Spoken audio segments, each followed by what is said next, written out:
मोर्चा निघाला त्याच पद्धतीने महाराष्ट्राच्या सगळ्या माता भगिनींसाठी आम्ही त्यांचे भाऊ म्हणून निश्चित पद्धतीने उभे राहू आणि त्यांना ताकद देऊ। तुम्ही थेट आरोप लावताय का की शरद पवार पक्षाचा आणि काँग्रेसचा जो आहे तो संबंध पाकिस्तानशी आहे किंवा तिथल्या आकांक्षी? अहो, भूमिका एकच आहे।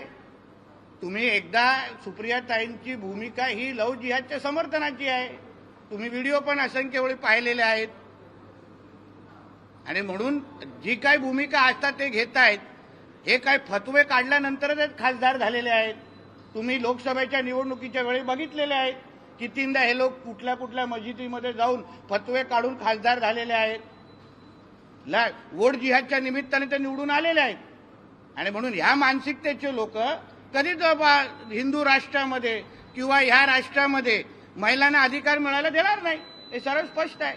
नागपूरचे एनजीओमध्ये जो आरोपी काझी, हा विषय संपला का? आपल्याला विनंती, हा विषय संपला। याच्यावर काय प्रश्न असतील तर पुढे याला जरूर सर बोलतो, विजय वडेट्टीवारांनी देखील आरोप केलेला आहे की 10-20 महिलांचा तुम्ही मोर्चा काढून कुठेतरी राजकीय तुला मोजायला आलेले का काल बुरखा घालून? विजय वडेट्टीवार काल बुरखा घालून मोजायला आले असतील की आमचे 10-20 लोक होते की 20,000 लोक होते? त्यांनी पुरावा द्यावा। तर 1-2 होत्या पुरुषांची चप्पल घालून, कदाचित त्याच्यातला एक विजय वडेट्टीवारच असेल।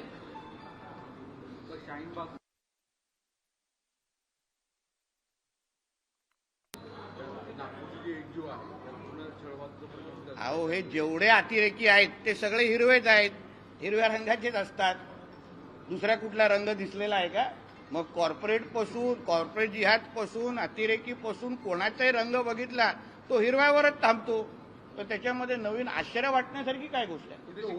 गावचा एक विषय आहे तिथे टोल नाका परत एकदा सुरू करायचा सांगितलं जातं, तुम्ही अनेकांनी तिथे विरोध केला। असं नोटिफिकेशन आलेलं असं आम्ही ऐकतोय, त्याच्याबद्दल आपण अभ्यास करू आणि जे लोकभावना आहे त्याचा आदर करून आम्ही भूमिका घेऊ त्याच्यात काय विषय आहेत ते नाही। उद्धव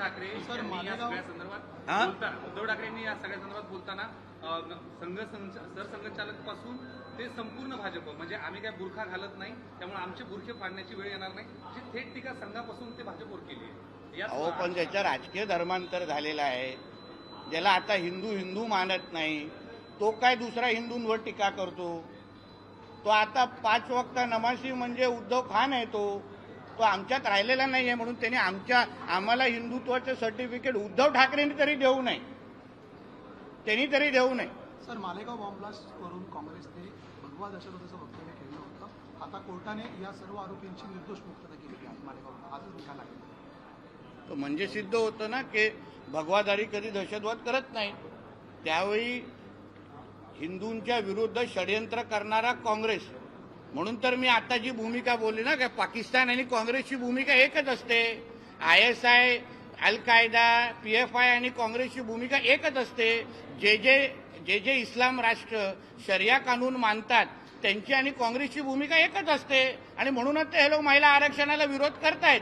कारण का त्यांच्या कधीतरी आपण कुराण उघडून पाहिलं तर तिथे कळेल महिलांना किती महत्व, काय महत्व आहे। मग त्याच्यावरून कळेल काँग्रेस आणि जे त्यांचे इंडिया अलायन्सचे साथीदार आहेत ते या महिला आरक्षणाला का विरोध करतायत हे सगळं शरिया कानूनातूनच कळतं, ज्याचे हे लोक मानकरी आहेत।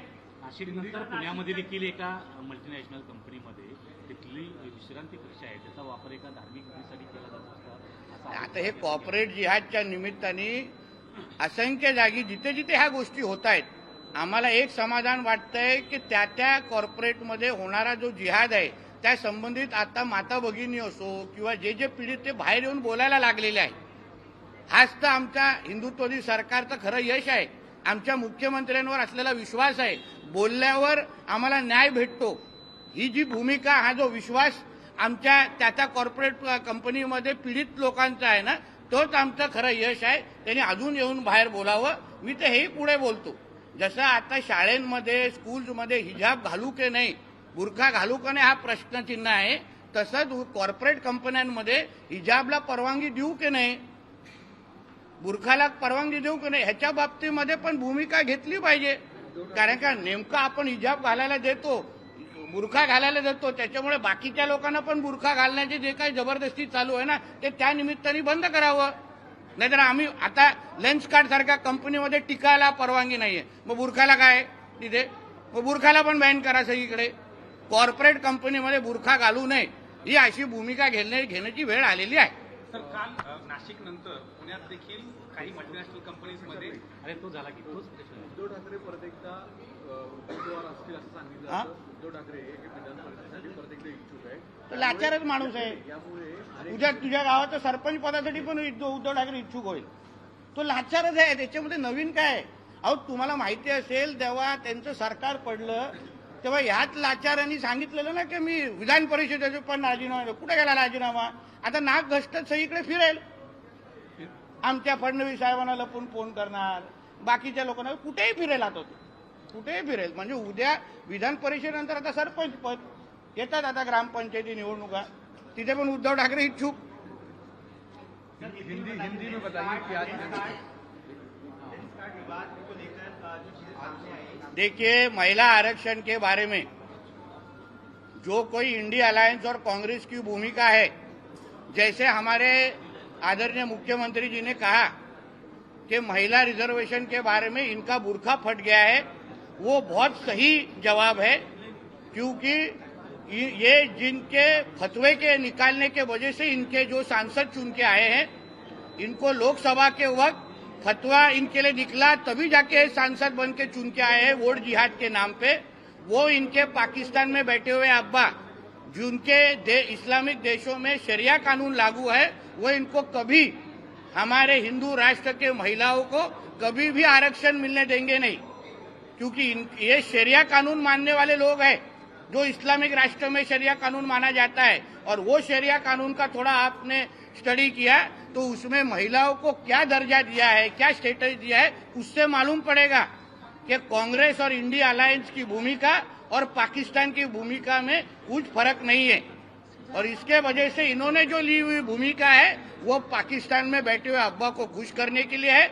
मगर हम हमारे देश के सभी बहनों को विश्वास दिलाना चाहते हैं कि हमारे नरेंद्र मोदी जी की सरकार, एनडीए की सरकार, ये आने वाले वक्त ताकत से और ज्यादा ताकत से ये महिला रिजर्वेशन बिल लेके आएंगे और सभी हमारे माता बहनों को हम उनका हक दिला के रहेंगे. नासिक के बाद जिस तरीके से पुणे में भी कॉरपोरेट कल्चर में ऐसा देखा गया है कि स्पेस को वहाँ पर स्पेशल एक धर्म के लिए वहाँ पर नमाज तो फिर महाआरती के लिए भी जगह दे दो ना हमको.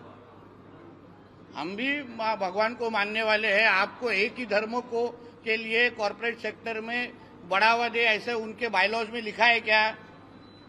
जैसे आप टीका अलाउ करते नहीं है, रुद्राक्ष अलाउ करते नहीं है, वैसे हिजाब और बुर्का क्यों अलाउ होता है कॉर्पोरेट सेक्टर में? वो भी बैन हो जाना चाहिए.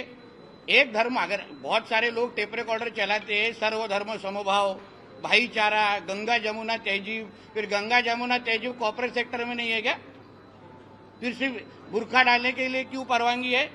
वहां पे टीका क्यों अलाउ नहीं है? इसलिए जैसे स्कूल और कॉलेज में हिजाब और बुर्खा का परमिशन मिलना चाहिए कि नहीं, वो एक भूमिका है. वैसे कॉर्पोरेट सेक्टर ने भी हिजाब और बुर्खा को बैन करना चाहिए, ऐसी सबकी भूमिका आ रही है.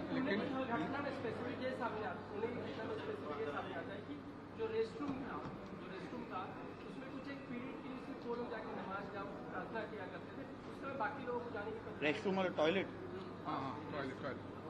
सही जगह है ना? नहीं. सोने की आराम. हाँ, आराम. विश्रांती. ये रेस्टरूम बोलतो नाही, यार. विश्रांती कर. रेस्टरूम म्हणजे माझ्या भाषेत बाथरूम असतं. विश्रांती कर. विश्रांति का हाँ, मुश्किल. तो इस तरीके का भेदभाव आप कॉर्पोरेट सेक्टर, एजुकेशन सेक्टर में कैसे करते हैं? सर्वधर्म समभाव है ना. इसलिए तो मैंने बोला ना, एक धर्म को जो नियम है वो सभी धर्मों को लगना चाहिए. अगर हमको महाआरती और हिंदुओं को सब जगह का अगर परमिशन नहीं है, उनको बोला जाए कि मंदिर में करो, घर में करो, तो फिर इनको फिर बाकी मुस्लिम धर्म के लोगों को कैसा परमिशन मिलता है? सर्वधर्म समभाव होना चाहिए. वरना मान जाओ कि बाबा ये हिंदू राष्ट्र है, खत्म. Lens card. वो शायद राहुल गांधी का नाम लेना होगा. प्रधानमंत्री जी का गलती से नाम निकल गया. तो हमारे देश में एक ही आतंकवादी है, उसका नाम है राहुल गांधी, जो पूरा पाकिस्तान की भाषा बोलता है. अरे बाबा काय रे. जरा शेवट करा, मला जायचं. लेंस कार्ड को लेकर मंत्री साहेब थांबले. लेंस कार्ड को लेकर के किस तरीके से जैसे इस विवाद अलावा रोक लगाई है लेकिन हिजाब पर रोक नहीं लगाई है. लेंस कार्ड अभी लेंस कार्ड को कितने दूसरों को आंखों का इलाज, वो लोग दूसरों को आंखें का इलाज करते हैं। कंपनी चलाने वालों को अगर अपने खुद की आंख की चिंता नहीं होगी तो इस तरीके के फतवे निकालने चाहिए। फिर उनके भी आंखों के बारे में हमको चिंता करनी पड़ेगी, लेंस कार्ड चलाने वालों की। फिर वो भी कैसा लेंस लगाते हम लोग देखते। थँक्यू। चल शेवट खालती बसलाय म्हणून 17 तारखेला एक माडाचा कार्यक्रम होता गोपीनाथ नगर पुनर्विकासाच्या संदर्भात माडाचे उपाध्यक्ष आणि सचिव जयस्वाल यांचे उपस्थित झाले नाही त्या सभेमध्ये पण त्याच्या बाबतीमध्ये चौकशी चालू आहे ना। चौकशी बाबतीत बघा, एक लक्षात घ्या, आदरणीय मुख्यमंत्री साहेबांची जी भूमिका आहे ती आमच्या सगळ्यांची आहे। सरकार म्हणून योग्य ते चौकशी पण होईल आणि कोण चुकला असेल तर कारवाई होईल। चला, थँक्यू।